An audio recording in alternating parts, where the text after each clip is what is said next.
Para ko may lamon na pabaka sa kwente. Hilamon na. Hindi, panghilamon na sa saging. Hindi ma, manghilamon ko ma para may korta ko. Malamon ko mapayala ko kweta.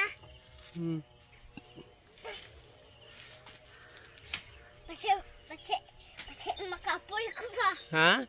Kasi makapoy ko damo balas. Base makapoy ka? Uy. Sige lang tagaangkan man ni mama kwarta. Okay, nangilamon tao, limpyo na ang saging.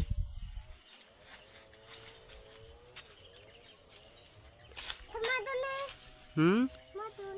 Sige pa. Paibig doon ko si mama nga.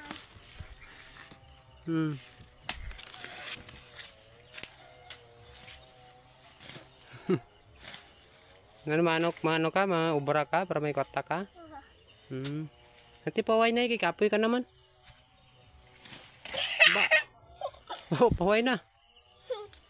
Sige pa eh. Sige pa kada mo pa oh.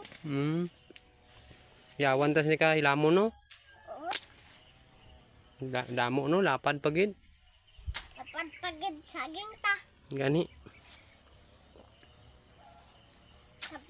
Tapos saladon kweta sa mga pabakal abuno. Bakal si abuno no, kung may kwarta no? Basta hindi maibi ah. Kay tagaan na ka man kweta mama. No, hindi lang ko magibi. Oo eh. Basta baklon na ka matakyak sa dako. Abuno gid. Abuno gidi. Palakat mo, mabakal si mama mo tuklok sa mula.